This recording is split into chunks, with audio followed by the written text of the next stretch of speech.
Salam sejahtera Malaysia, salam sejahtera tuan-tuan dan puan-puan semua.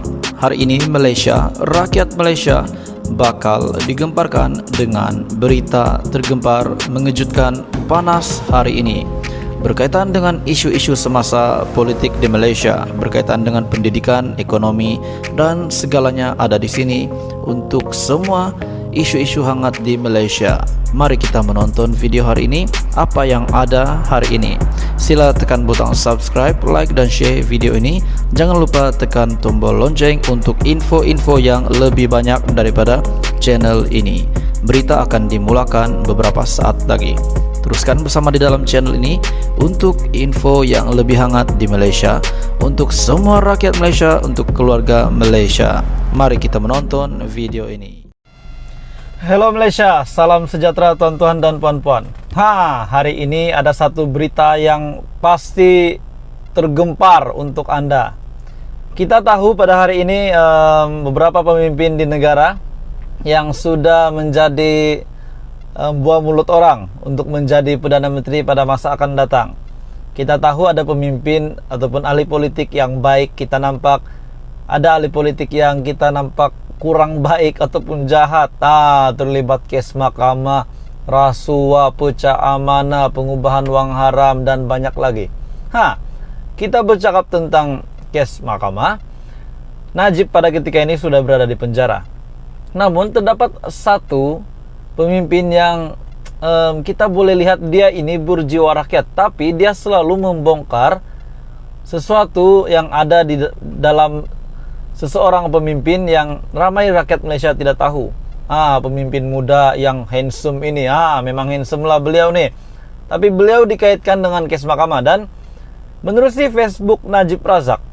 Facebook Najib Razak, sudah pasti bukan Najib yang post mungkin ataupun admin, sebab sekarang Najib di penjara ataupun Najib, kita tidak tahu, yang telah ataupun telah mempersoalkan kes mahkamah Syed Saddiq. Kes mahkamah Syed Saddiq, Syed Saddiq diperintah bela diri terhadap semua 4 pertuduhan. Syed Saddiq Abdul Rahman hadir di Mahkamah Tinggi Kuala Lumpur bagi keputusan kes pecah amanah, dana RM 1 juta dan pengubahan wang haram. Walaupun berita ini pada 27 September 2022, namun terdapat satu huraian ataupun ulasan daripada Najib. Tidak tahu Najib yang buat ulasan ini ataupun admin Facebook Najib Razak, sebab kita tidak tahu Najib di penjara dapat pegang telepon atau tidak. Tapi saya akan sampaikan kepada Anda semua. Jadi Anda perlu dengar sampai habis ataupun tonton video ini sampai habis. Anwar dan penyokong Pakatan Harapan mengatakan bahwa kes Najib sangat simpel. Terdapat jejak wang yang menunjukkan bagaimana dana itu memasuki akaunnya dan kemudian digunakan. Mereka berkata, tidak perlu membuktikan pengetahuan ataupun niat atau memberi sebarang alasan selagi ada jejak wang yang menunjukkan wang yang dimasukkan ke dalam akaun. Ya ketu, kalau macam tu kes Syed Saddiq adalah lagi terang bersulu. Jejak wang yang menunjukkan wang masuk ke akaunnya termasuklah dia menggunakan wang itu untuk membeli unit ASB atas namanya sendiri. Malah, kes Syed Saddiq lebih jelas berbanding kes Najib. Kita bandingkan kes SRC dengan kes Syed Saddiq. Kes Syed Saddiq ni yang pengubahan wang haram. Kes pecah amanah dana RM 1 juta dan pengubahan wang haram. Mahkamah diberitahu bahwa Syed Saddiq secara pribadi mengarahkan benarinya untuk mengeluarkan wang tersebut. Datuk Seri Najib tidak pernah menguruskan akaunnya.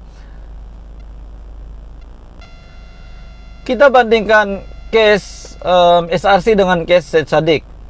Datuk Seri Najib tidak pernah meminta atau mengarahkan wang itu dipindahkan ke akaunnya, tetapi Syed Saddiq melakukannya. Mahkamah diberitahu bahwa Syed Saddiq secara pribadi mengarahkan bendaharinya untuk mengeluarkan wang tersebut. Datuk Seri Najib tidak pernah menguruskan akaunnya sendiri, manakala Syed Saddiq melakukannya, termasuk memasukkan sebahagian daripada wang itu ke dalam akaun ASB sendiri. Manakala Datuk Seri Najib tak guna wang itu untuk pribadi. Tetapi hakim kata ianya bukan hak Najib untuk sedekahkan dana tersebut. Duit RM42 juta bukan hak Najib untuk sedekah, kata hakim. Syed Saddiq juga meminta RM900.000 daripada wang tunai RM1 juta itu dikelirkan selepas SPRM memulakan siasatan. Najib juga tidak pernah menggunakan ibunya atau mana-mana ahli keluarga sebagai alasan. Tetapi Syed Saddiq menggunakan ibu bapanya sendiri untuk berbohong bahwa wang tunai RM250.000 yang dia hilang datang daripada mereka, kononnya untuk pengubahsuaian rumah yang belum dibeli. Begitu jelas sehingga pihak pendakwa dapat menutup kes dengan begitu laju. Tuan-tuan dan puan-puan, Syed Saddiq diperintah bela diri terhadap semua 4 pertuduhan. Dan ini adalah respon Najib, dan beliau telah membezakan kes beliau dan juga kes Syed Saddiq. Nah, jadi tuan-tuan dan puan-puan, kita boleh lihat dengan apa yang disampaikan oleh Syed Saddiq ini. Adakah Najib ini adakah dengan apa yang diulaskan ataupun apa yang dihuraikan oleh Najib, adakah benar-benar Syed Saddiq ini menipu ataupun bagaimana dengan kes yang dihadapi Syed Saddiq, yaitu pecah amanah dana RM1 juta dan pengubahan wang haram. Ini kita pasti tergempar bila kita tahu Syed Saddiq melakukan begitu. Ini pasti mengejutkan parti muda. Tuan-tuan dan puan-puan, itu adalah info yang tergempar hari ini. Walau bagaimanapun, bosku sekarang berada di penjara. Terdapat satu lagi berita yang tergempar. Ini betul-betul akan menggemparkan bosku Najib. Ini bukan cerita tentang Nizar Najib yang menjadi calon parlimen. Bukan cerita tentang kes Mahkamah Najib, ataupun bukan cerita tentang apa-apalah yang boleh membuat Najib gembira. Tapi ini adalah satu kabar berita yang buruk untuk Najib. Kita tahu Najib ini ada best friend, Najib ini ada kawan setianya, ataupun orang yang paling setia Najib, sehingga sanggup mati demi Najib mungkin. Beliau ini sangat-sangat kuat, orang kuat Najib, sangat setia kepada Najib. Namun terjadi sesuatu kepada Luqman Adam. Beliau telah diputuskan mahkamah untuk dipenjara sebulan dan sudah sah. Ini pasti menggemparkan Najib. Kita tidak tahu macam mana respon Najib setelah Luqman Adam dipenjarakan atas kes terlibat kes ugut. Tuan-tuan dan puan-puan, kes ugut dan juga menghina mahkamah. Bukan sekali tapi 2 kali. Bukan itu saja tuan-tuan dan puan-puan. Selain daripada kabar Luqman Adam ditangkap, lepas itu Nizar Najib jadi calon parlimen Pekan. Bukan itu saja tuan-tuan dan puan-puan, tapi ada satu keputusan yang paling tidak disangka Najib. Ini sudah pasti buat Najib kecut, buat Najib takut, rasa kecil, dan mungkin beliau bakal dipenjara selama-lamanya. Tidak tahulah. Tapi tuan-tuan dan puan-puan, saya tidak mendoakan juga Najib dipenjara selamanya. Tetapi ada satu keputusan mahkamah, keputusan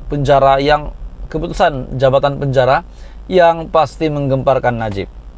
Daripada Buletin TV 3 ada mengatakan, mahkamah, Datuk Seri Najib Razak gagal mendapat kebenaran Mahkamah Tinggi untuk memulakan prosiding semakan kehakiman bagi mencabar keputusan jabatan penjara yang tidak membenarkannya menghadiri persidangan Dewan Rakyat Penggal ini. Mahkamah telah mengumumkan sidang Dewan Rakyat sudah berakhir. Najib gagal cabar keputusan jabatan penjara. Selamat tinggal Najib, bye-bye Najib. Apa boleh buatlah Najib. Yang penting kau jaga diri kau di penjara. Tuan-tuan dan puan-puan, itu saja info hari ini. Teruskan bersama di dalam channel ini untuk info yang lebih hangat politik di Malaysia.